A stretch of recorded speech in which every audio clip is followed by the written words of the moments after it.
बिस्मिल्लाहिर्रहमानिर्रहीम। नाज़िर असबाद से मैं इकबाल जो नाज़रीन, आज 21 सितंबर था और पूरा दिन लाहौर के अंदर जो उसके दाखिली रास्ते थे वो बंद करके जिस तरह से हुकूमत ने अपनी सारी ताकत लगाकर, अपनी सारी पावर लगाकर, मशीनरी लगाकर, कंटेनर लगाकर रास्ते बंद किए हुए थे, क्योंकि आज पाकिस्तान तहरीक इंसाफ का जलसा था। पूरा दिन जो कुछ होता रहा, कुछ आप सोशल मीडिया पे देखते रहे, और दूसरी तरफ जो मेन स्ट्रीम मीडिया था जिसके ऊपर हर 10 मिनट के बाद माजे गांजे मांजे और ताड़र माड़र और फिर उज़्मा बुखारी जैसे ऐसे 2 नंबर किस्म की सीटों पे बैठे हुए फार्म 47 की पैदावार हर 10 मिनट के बाद आते और एक खाली सड़क की तस्वीर वीडियो बनाकर लाते और ये दिखाते कि सड़कें खुली हैं और किसी किस्म का कोई रुकावट नहीं है और जलसा नाकाम हो गया। फिर ताड़र साहब आते और फिर वो किसी सुबह के टाइम की तस्वीरें बनाकर लाते और ये दिखाते कि ये देखें वहाँ पे बंदे नहीं हैं। लेकिन इसमें किसी किस्म की कोई ऐसी दो राय नहीं है कि वहाँ पर जिन हालात में, जिन मुश्किलात में लोग वहाँ पहुँचे, उसकी कोई मिसाल शायद कि लाहौर की तारीख़ में पहले ना मिलती हो। लीडरलेस सिर्फ इमरान खान के एक हुक्म पे पूरा लाहौर निकल कर बाहर आया और वहाँ कान्हा के मकाम पर जो बिल्कुल देहाती और लाहौर से बहुत दूर था, जिसके तमाम दाखिली रास्ते न सिर्फ हैवी कंटेनर बल्कि वहाँ रियासत ने अपनी फ़ोर्स, पुलिस और दीगर डंडा बरदार भी वहाँ खड़े किए हुए थे, हालात को ख़राब करने के लिए, डराने के लिए, खौफ के लिए। और फिर यहाँ तक खौफ टीवी मीडिया के अंदर फैलाया जा रहा था कि 3500 बंदूक की लिस्ट है जो 9 मई के हवाले में मुलव्वस हैं, उनको हम पहचान कर उन्हें गिरफ़्तार करेंगे। ये खौफ इसलिए था ताकि लोग वहाँ ना जा सकें। लेकिन आप साथ देख रहे हैं कि जिस तरह से जलसा था, जिस तरह से लोग जमा हुए, उसकी मिसाल शायद कि इससे पहले इस अंदाज में, इस सूरत हाल में, इस तरह से लीडरलेस कभी कहीं भी नहीं मिलती। हुकूमत को के ऊपर या रियासत के ऊपर जो खौफ तारी था, उसका अंदाज़ा इस बात से लगा सकते हैं कि वो बार बार आकर सिर्फ़ और सिर्फ वो बातें करते थे जिनका इससे कोई हकीकत से ताल्लुक़ ना था। कभी वो अमीन गंडापुर के हवाले से ये कहते कि हमारे पास इस तरह के मैसेज मौजूद हैं, ये 2 नंबर किस्म के लोग हैं, ये मुल्क के अंदर इंतशार चाहते हैं, ये इंतशारी टोला है। लेकिन लोग सब जानते हैं, समझ चुके हैं। इवन के टीवी के ऊपर बैठे जो एंकर हैं उन्हें भी पता है कि हकीकत क्या है। इवन के टीवी के ऊपर बैठे जो एनालिस्ट हैं उन्हें भी पता है कि हकीकत क्या है। यहाँ तक कि जिनके को व्हाट्सएप के ऊपर मैसेज आता है उन्हें भी पता है कि सच क्या है। लेकिन वही बिलावल मजबूर की बात कि मजबूरियां हैं सबकी, और इन मजबूरियों ने लोगों के ईमान भी बेच दिए, इन मजबूरियों ने कलम भी बेच दिए, इन मजबूरियों ने लोगों को बेबस और वाकई मजबूर करके रखा हुआ है। टीवी के ऊपर जो मसखरे जिस तरह से आकर अपनी एक्टिंग झूठ बोलते, उन्हें इतना शऊर या इतना अक्ल या इतनी समझ नहीं थी कि वो खुद जाएं, अपने किसी नुमाइंदे को भेजें, अपने किसी टाउट को भेजें और वहाँ से लाइव अपनी कवरेज खुद ही देख लें और वहाँ से बताएं कि जलसे में कितने लोग हैं या कितने नहीं हैं। लेकिन झूठ शायद जिस तरह से पाकिस्तान के अंदर लाकानूनियत के रिकॉर्ड टूट रहे हैं, आइन के हवाले से रिकॉर्ड टूट रहे हैं, इंसाफ के ऊपर जो फैसले काजी साहब दे रहे हैं उसके रिकॉर्ड टूट रहे हैं, आज मौजूदा रियासत ने झूठ के भी सारे रिकॉर्ड तोड़ दिए कि सामने नज़र आ रहा है। और वो बौखलाहट का शिकार, मैंने ये तो सुना था कि मिर्चें लगी, मिर्चें कहाँ लगती हैं ये मुख्तलिफ़ जगह हैं, लेकिन शायद कि इस दफ़ा आज के दिन इनकी आंखों में मिर्चें लगी हुई थी, जो इनको सही साफ नज़र नहीं आ रहा था कि इस वक्त पाकिस्तान के अंदर लाहौर में जो जलसा हो रहा है उसकी क्या पोजीशन है, किस तरह से लोग आ रहे हैं और किस हिसाब से लोग जमा हैं, कितनी मुश्किलात इन्होंने खड़ी की।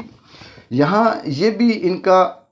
जो पागलपन है वो देख लें या घबराहट देख लें कि अली अमीन गंडापुर जिसके रास्ते में दर्जनों नहीं बल्कि कई दर्जनों तक इन्होंने कंटेनर के ऊपर कंटेनर रख कर रास्ते बंद किए हुए थे, वो कंटेनर हटाता हुआ जब वहाँ पहुँचा और रास्ते में फिर वो कंटेनर जो ट्रक के ऊपर थे उसने किसी एक ट्रक का शीशा तोड़ा, तो इन्होंने वो वाली बात पकड़ ली कि इसने गाड़ियों के शीशे तोड़े और ये आया। बात ये नहीं कि जलसा हुआ या नहीं हुआ, सवाल ये नहीं कि वहाँ पे किसने क्या तकरीर की, सवाल ये नहीं कि किसने क्या बयान दिया। असल देखना ये था कि लोग निकले, देखना ये था कि किस तादाद में निकले, फिर देखना ये था कि जिस तरह से फस्तायत, जुल्म, बर्बरियत और यहाँ पे जो खौफ व हरास था, जो मरियम बीबी का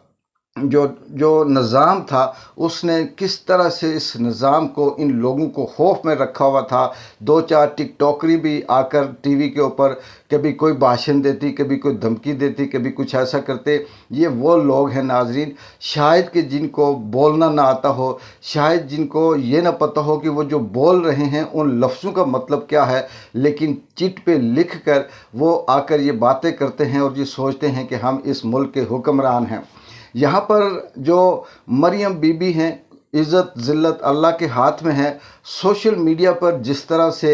ये उनका मजाक उड़ाया जा रहा है, जिस तरह से तहज़ीक की जा रही है, शायद कि वो इसका हकदार वो ख़ुद ही हैं और ऐसे तहज़ीक अमेज़ रवैये को दावत भी उन्होंने ख़ुद ही दी है, क्योंकि वो दूसरों का मजाक उड़ाते हैं, शायद फिर कुदरत उसे रिएक्ट करके फिर वो उन ही के मुँह के ऊपर मारती है।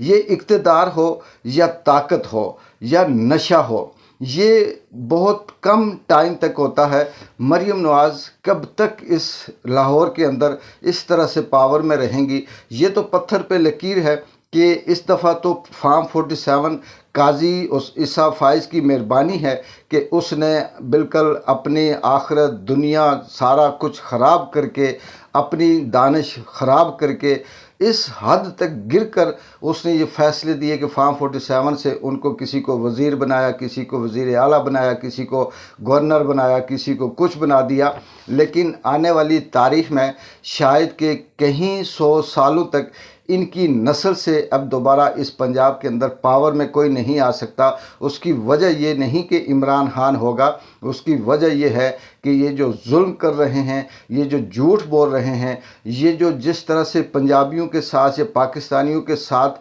नफ़रत कर रहे हैं, ये नफ़रत आज के बच्चे से लेकर 70 साल के शख्स तक के अंदर मौजूद है और ये नफ़रत नस्ल दर नस्ल चलती रहेगी। और अगर ये नस्ल ख़त्म भी हो गई तो हिस्ट्री, तारीख़ के अंदर इनको ये नफ़रत हमेशा ज़िंदा रखेगी और इनको बदतरीन लफ्ज़ों से याद रखेगी। आज के हवाले से सिर्फ ये कहना था कि जो इस वक्त लाहौरियों ने ख़ास करके जिस बहादुरी का मुजाहरा किया, जिस तरह से अपने उस खौफ से निकल कर वहाँ जाने का मुजाहरा किया, वो दाद के मुस्तहिक़ हैं। और इससे ये अंदाज़ा होता है कि अब शायद इनको रोकना मुश्किल हो और वो पंजाब जिसको ये कहा जाता था कि वो पंजाबी हैं, डरपोक हैं, निकल नहीं सकते, अब उनके लिए भी आस्ता आस्ता रास्ते खुलते जा रहे हैं। ये टीवी के ऊपर बैठकर जितने मर्ज़ी व्हाट्सएप के मैसेज पढ़कर, जितने मर्ज़ी आवाम को के साथ झूठ बोलकर उन्हें डराने की कोशिश करें, ये बेअसर हैं। उसकी वजह यह है कि पाकिस्तान के 99% लोग ये जानते हैं, ये समझते हैं कि हो क्या रहा है, कर क्या रहे हैं और कौन है इसके पीछे जो ये सब कुछ कर रहा है। चाहे वो काजी हो, मरियम हो, शहबाज हो। अब शहबाज और नवाज़ शरीफ की तो लाइफ ख़त्म, क्योंकि उनकी सियासत अब गई। इसी तरह से ज़रदारी की सियासत भी आखिरी हिचकोले खा रही है। आने वाला जो वक्त था वो बिलावल और मरियम का था, लेकिन इन्होंने अपने हाथों से चंद नवालों की खातर, चंद घूंट की खातर, चंद दिनों की खातर अपनी हमेशा के लिए वो जो लॉन्ग लाइफ सियासत थी, जो इनकी पावर थी, जो इनकी इज़्ज़त थी, वो इन्होंने हमेशा हमेशा के लिए अपने पाँव तले रूंद कर ख़त्म कर दी। और अब जो वक्त गुजरने के साथ साथ जिस तरह से ये अपने उस तकब्बराना उस रवैये के अंदर अपने आप को ये समझते हैं कि हम ही अकेले कुल हैं, हम ही कुल पावर हैं, हम ही ज़मीन के खुदा हैं, हम जिसको चाहे रास्ता दें, ज़िंदगी दें, रोज़ी दें, रिस्क दें, मौत दें, सब कुछ हम दे सकते हैं। लेकिन इन्हें ये नहीं पता कि ऐसे तकब्बराना रवैये के हामिल इस दुनिया में लाखों लोग आए और फिर वो मिट्टी के अंदर मिट गए और उनकी आज तक नामो निशान नहीं रहा। इनका भी यही अंजाम होगा। अब बहुत जल्द वो वक्त आने वाला है जब ये लोग अपने ही किए हुए इस अंजाम तक पहुंचेंगे। बहरहाल आखिर में ये कहूँगा कि वो लाहौरी, वो पाकिस्तानी, उन्होंने ये साबित किया कि हक और सच क्या है और किसके साथ रहना है, आज़ादी क्या चीज़ है, इसको जगाने वाला कौन है। ये जो बात इमरान खान कर रहा है, यही बात अगर कोई और कर रहा होता तो ये लोग भी उसके साथ होते, क्योंकि ये समझ चुके हैं, ये जान चुके हैं, इन्हें ये शऊर आ चुका है कि असल हकीकत क्या है। इकबाल जंजो को इजाज़त दें। अल्लाह हाफिज़।